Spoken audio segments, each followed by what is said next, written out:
کے سامنے تلاوت کی گئی، اللہ نے اس آیت مبارکہ کے ذریعے اہل ایمان کو دنیا میں زندگی گزارنے کا سلیقہ بتایا ہے، وہ پوائنٹس دیے ہیں، وہ نوٹس بتائے ہیں کہ جن کو اختیار کر کے ہم ہر طرح کی کامیابی اور عزت و شرف حاصل کر سکتے ہیں۔ فرمایا وَإِن تَصْبِرُوا وَتَتَّقُوا لَا يَضُرُّكُمْ كَيْدُهُمْ شَيْئًا۔ اے مسلمانوں، اے ابن آدم، اے دنیا میں بسنے والے انسانوں، کان کھول کر سن لو، کان کھول کر سن لو، اگر صبر کے دامن کو تم نے مضبوطی سے تھامے رکھا اور تقوی کی صفت سے اپنی زندگی کو مزین و آراستہ کیے رکھا، تو میں کہتا ہوں، خالق ارض و سما کہتا ہوں، آسمان و زمین کو پیدا کرنے والا اللہ فرماتا ہے لا یضرکم کیدہم شیئا، ان مکاروں کی شیطنت تمہیں نقصان نہیں پہنچا سکتی، اعدائے اسلام کی سازشیں تمہارا بال بیٹا نہیں کر سکتی، بڑے سے بڑا جبروت اور بڑے سے بڑا طاغوت تمہاری راہ میں حائل اور رکاوٹ نہیں بن سکتا۔ شرط یہ ہے کہ صبر و تقوی کے دامن سے مضبوطی کے ساتھ اپنے آپ کو جوڑے رکھو۔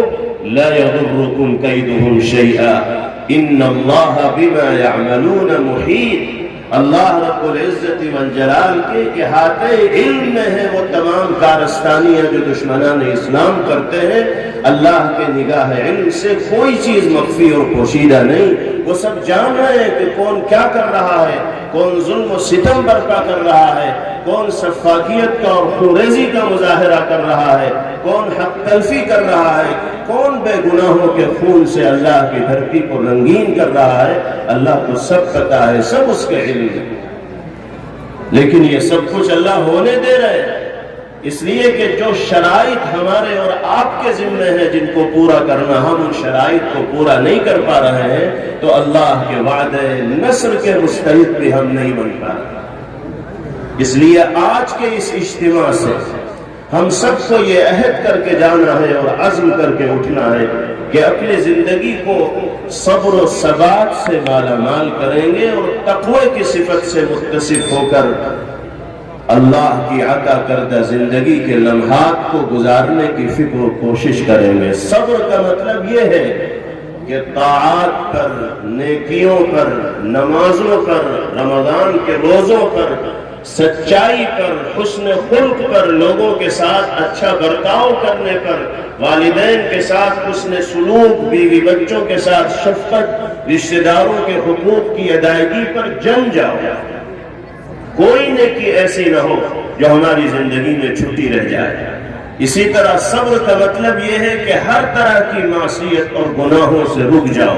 نہ زبان کے گناہ سرزد ہوں، نہ نگاہوں کے گناہ سرزد ہوں، نہ اعضاء و جوارح کے گناہ سرزد ہوں، نہ ہاتھ پیر گناہوں میں غرق اور معاصی کے اندر ملوث ہوں۔ صبر عن المعاصی کا مطلب یہی ہوتا ہے کہ دل چاہے جتنا چاہ رہا ہے گناہ کرنے کا، لیکن اللہ کی بارگاہ میں حاضری کا تصور کر کے ایمان والا گناہ سے رک جائے، بدنگاہی سے بچ جائے، بد زبانی سے بچ جائے، بد گفتاری سے بچ جائے، لوگوں کو تکلیف پہنچانے سے باز آ جائے۔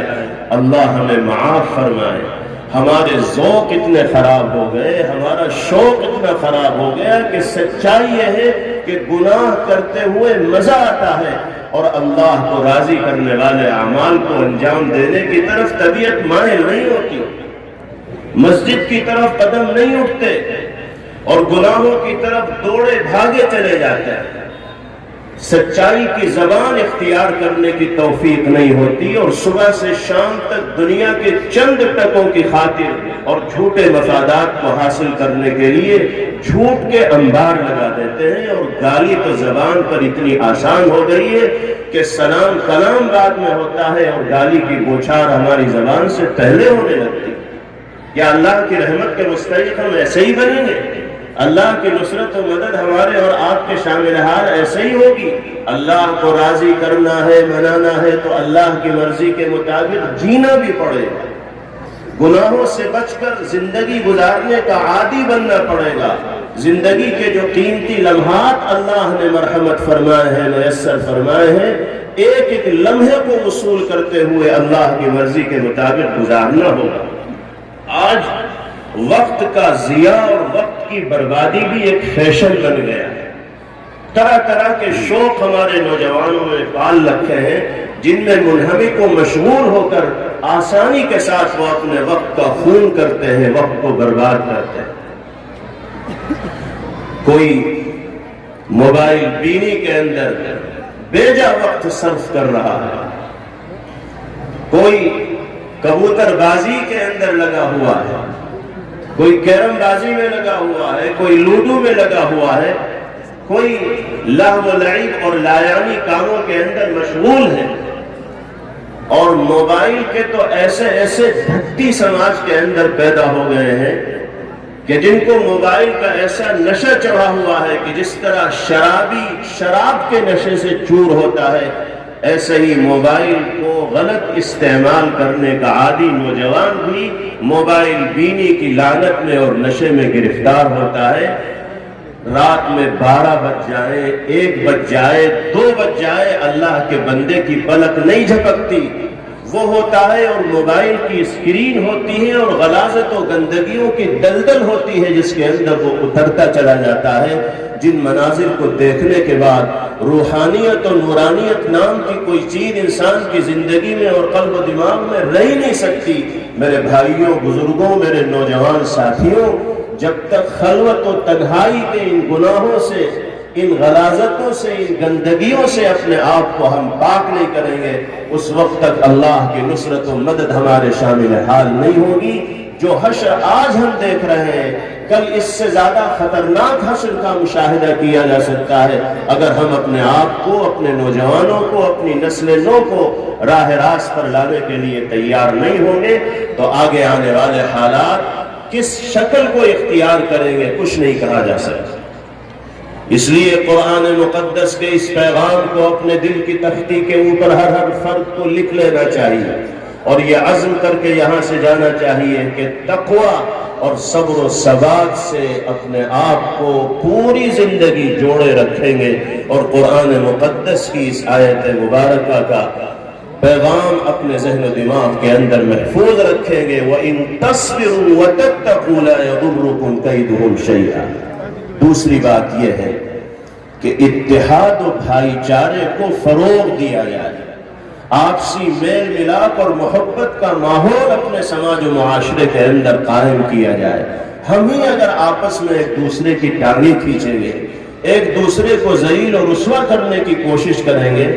ایک دوسرے کی پریشانی پر خوشی کا اظہار کریں گے تو بتائیے چین و سکون اور راحت ہمیں کہاں میسر ہو پائے گا؟ یاد رکھیے، عزت و راحت اگر حاصل کرنی ہے تو دوسروں کو عزت دینے کی کوشش کیجیے، دوسروں کی زندگی میں خوشی اور مسرت کا چراغ جلانے والے بنیے۔ اللہ آپ کو عزتوں سے نوازیں گے، شرف سے مالا مال کریں گے اور راحت و سکون آپ کی زندگی کا مقدر بنے گا۔ ایک مسلمان کسی مسلمان بھائی کو ذلیل کرنے والا ہو، رسوا کرنے والا ہو، ستانے والا ہو، اس کے ساتھ حسد و بغض اور کینے کا مظاہرہ کرنے والا ہو، سچائی یہ ہے کہ وہ سچا پکا مومن و مسلمان ہو ہی نہیں سکتا۔ نبی کریم علیہ السلام نے فرمایا لا یؤمن احدکم حتی یحب لأخیہ ما یحب لنفسہ، تم میں سے کوئی اس وقت تک کامل و مکمل مومن و مسلمان ہو ہی نہیں سکتا جب تک کہ وہ اپنے بھائی کے لیے بھی انہی چیزوں کو پسند نہ کرتا ہو جن چیزوں کو وہ اپنے لیے چاہتا ہے اور پسند کرتا ہے۔ اگر ہم اپنے لیے راحت و عزت، اطمینان و سکون و عافیت چاہتے ہیں تو اپنے بھائیوں کے لیے بھی راحت و سکون اور اطمینان و عافیت اور عزت کا خواہاں بن کر دنیا میں زندگی گزارنی ہوگی۔ اللہ تعالی آپسی محبت و اخوت اور بھائی چارگی کو فروغ دینے کی ہم سب کو توفیق نصیب فرمائے اور ہر طرح کے باہمی اختلاف و عداوت سے، انتشار و لڑائی جھگڑوں سے اللہ ہم سب کی حفاظت فرمائے۔ تیسری بات یہ ہے کہ قانونی اعتبار سے جو حقوق ہمیں حاصل ہیں ان کے تحفظ کے لیے بیداری ہمارے سماج و معاشرے کے اندر عام ہونی چاہیے۔ ہم سب کو معلوم ہونا چاہیے کہ ہندوستان کا باعزت شہری ہونے کی حیثیت سے ہمارا کیا حق ہے اس ملک کے اندر، کس طرح ہم آزادانہ زندگی قانون اور دستور کی روح سے اس ملک کے اندر گزار سکتے ہیں۔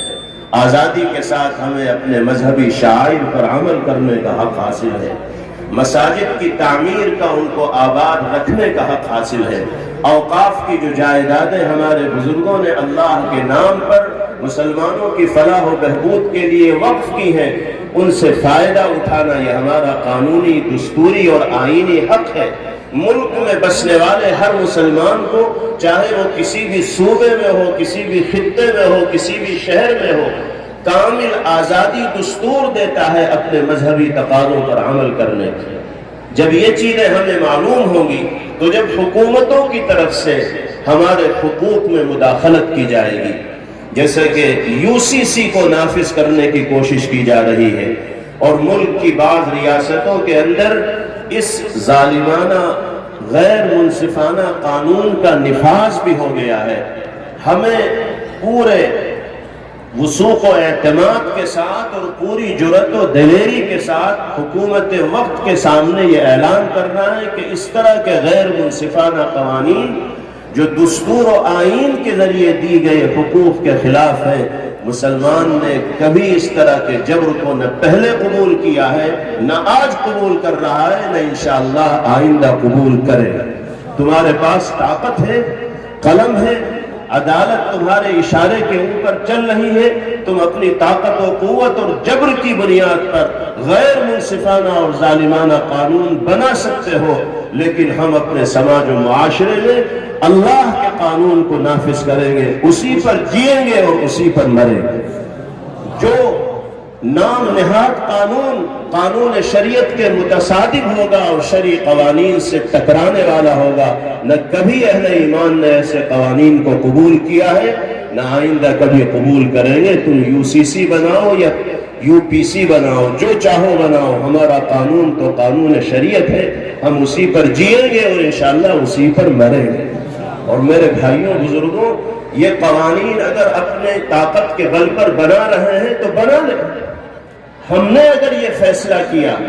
کہ ہم ان عدالتوں کا رخ ہی نہیں کریں گے، اپنے معاملات محاکم شریعہ میں حل کرائیں گے، علماء کے ذریعے اپنے مقدمات کا فیصلہ کرائیں گے، تو سب منہ تکتے رہ جائیں گے، ان کو کچھ کرنے کی جرأت و ہمت نہیں ہوگی۔ تم لیے بیٹھے رہو عدالتوں میں اپنے قوانین کو، جب ہم وہاں جائیں گے نہیں تو تم کیا فیصلہ کر دو گے ہمارے درمیان؟ خرابی تو اس وقت آتی ہے جب مسلمان اپنے معاملات کو ان کی عدالتوں میں لے کر جاتا ہے۔ جب مسلمان وہاں جائے گا نہیں، طلاق و نکاح کا معاملہ ہو، وراثت کا معاملہ ہو، نکاح ثانی کا معاملہ ہو، بچوں کی پرورش وغیرہ کا معاملہ ہو، جو آئینی نزاعات و اختلافات پیدا ہو جاتے ہیں، ان کے حل کے لیے ہم قرآن و سنت کو رہنما مانیں۔ جمعیت علماء ہند کے زیر انتظام ملک کے مختلف خطوں میں محاکم شرعیہ قائم ہے، آپ کے اس مدرسے میں بھی ایک فعال محکمہ شریعہ ہے۔ اس طرح کا کوئی بھی مسئلہ پیش آئے تو قرآن و سنت کی روشنی میں اس کو حل کرانے کی کوشش کی جائے۔ جب عدالتوں میں جائیں گے نہیں تو منہ پیٹیں گے قانون بنا کر، اس کا نفاذ تو کر نہیں پائیں گے۔ یہ ہماری ذمہ داری اور فریضہ۔ اور آخری بات میرے بھائیوں بزرگوں یہ ہے کہ دعا کو ایمان والے کا ہتھیار کہا گیا۔ الدعاء سلاح المؤمن، اللہ کی بارگاہ میں رونے والے بنیے، گڑ گڑانے والے بنیے، آہو فغاں اور آہو زاری کرنے والے بنیے۔ اس سے زیادہ ہمدرد، اس سے زیادہ کرم کرنے والا، اس سے زیادہ اپنے بندوں سے تعلق و محبت رکھنے والا کوئی کائنات میں ہو ہی نہیں سکتا۔ جب روتے ہوئے بچے کی آہو فغاں کو سن کر ماں کا دل بے چین ہو جاتا ہے تو اللہ کے سامنے جب اس کے کمزور و ناتواں اور محتاج بندے روئیں گے اور فریاد کریں گے تو اللہ کی شان رحیمی کو بھی جوش آئے گا اور انسان کی مرادوں کو پورا کیا جائے گا، فریادیں بر آئیں گی اور اللہ کی نصرت و مدد شامل حال ہوگی۔ اس لیے دعاؤں سے غافل مت ہوئیے، نمازوں کی پابندی رکھیے، قرآن کی تلاوت کا اہتمام کیجیے، اور جتنا بھی موقع ملے اللہ کے در پر فقیروں کی طرح حاضر ہو جائیے، سائلوں کی طرح مانگیے، اور اس وقت تک ہاتھ اللہ کی بارگاہ سے نہ اٹھائیے جب تک دل میں یہ یقین نہ ہو جائے کہ ہم جو مانگ رہے ہیں وہ اللہ ہمیں یقیناً عطا فرما رہے ہیں۔ اللہ یہی شوق، یہی جذبہ اور یہی ذوق ہم سب کو نصیب فرمائے۔ ہمارے یہ طلبہ عزیز جو بڑی تعداد میں فارغ ہو کر یہاں سے جا رہے ہیں، اللہ ان سب کے علم میں اور عمر میں برکت عطا فرمائے۔ ان سے بھی ہم یہ گزارش کرتے ہیں کہ آپ اپنے اساتذہ اور جامعہ کے نمائندے بن کر، مذہب اسلام کے شارح بن کر اور ترجمان بن کر سماج و معاشرے کے درمیان زندگی گزاریں۔ آپ کو امت اپنا مقتدیٰ اور پیشوا مانے گی، آپ اپنی ذمہ داری سمجھیں، بھلائی کی طرف بلانا اور برائی سے روکنا۔ ہمارے طلبہ میں سے ہر طالب علم کو اپنے آپ کو مینارہ نور بنانے کی فکر و کوشش کرنی چاہیے، ایسی مثال قائم کرنی چاہیے کہ دنیا ان کو دیکھ کر حسن اخلاق اور بلندی کردار کا سبق حاصل کر سکے۔ اللہ پاک ہم سب کے یہاں جمع ہونے کو، کہنے سننے کو اپنی بارگاہ میں بہت قبول فرمائے۔ ہمارے بہت ہی قابل احترام مہمان مکرم حضرت اقدس مولانا صلاح الدین سیفی نقشبندی دامت برکاتہم العالیہ تشریف لا چکے ہیں۔ چونکہ حضرت کی تشریف آوری میں تھوڑا وقفہ تھا، اس لیے یہ گنہگار آپ کے درمیان تھوڑے وقت کے لیے حاضر ہو گیا۔ اب حضرت تشریف لے آئے ہیں، حضرت کے انشاءاللہ کلیدی خطاب سے اور دل سے نکلنے والے پر اثر نصائح سے ہمیں اور آپ کو مستفیض و مالا مال ہونا ہے۔ حضرت مولانا صلاح الدین سیفی نقشبندی دامت برکاتہم العالیہ سے آپ ہی نہیں، اہالیان شہر ہی نہیں، یہ ملک ہی نہیں بلکہ پورا عالم متعارف ہے۔ حضرت کی شہرت ملکوں پہنچی ہوئی ہے۔ یہ ہمارا نصیبہ ہے اور خوشبختی ہے کہ حضرت مولانا نے اپنی مصروفیات میں سے وقت فارغ کیا اور ہمارے اس ادارے کے اندر تشریف لائے، ہمیں اور آپ کو استفادے کا موقع فراہم کیا۔ حضرت پیر فقیر ذوالفقار نقشبندی دامت برکاتہم کے اجل خلفاء میں حضرت کا شمار ہوتا ہے۔ آپ حضرت کے مواعظ سے اور نصائح سے پچھلے سالوں میں بھی مستفید ہوتے رہے ہیں، اور سوشل میڈیا کے ذریعے تو دنیا مستفید ہوتی ہے۔ آج براہ راست حضرت کو سننے کا موقع پھر ہمیں میسر ہوا ہے۔ اللہ تعالیٰ اس موقع کی قدر کرنے کی توفیق عطا فرمائے، اور جو باتیں حضرت کی زبان سے اللہ کی توفیق سے ادا ہو، اللہ ہم سب کے دلوں میں ان باتوں کو اتارے اور عمل کا جذبہ لے کر یہاں سے جانے کی سعادت سے اللہ ہمیں بہرور فرمائے۔ ہمارے جو مہمان علماء کرام اسٹیج پر تشریف فرما ہے، یہ مجمع میں موجود ہے، ہم ایک مرتبہ پھر ان کے شکر گزار ہیں کہ وہ اس اجتماع کی زینت بڑھانے کے لیے یہاں تشریف لائے، اور انہوں نے اپنے وجود سے اس اجتماع کے حسن کو دوبالا کیا۔ اللہ تمام مہمانان کرام کو جزائے خیر عطا فرمائے اور ہم سب کے جمع ہونے کو اپنی بارگاہ میں قبول فرمائے۔ اب میں حضرت سے درخواست کروں گا کہ تشریف لائے اور کلمات عالیہ سے ہم سب کو نوازیں۔ وآخر دعوانا ان الحمد للہ رب العالمین۔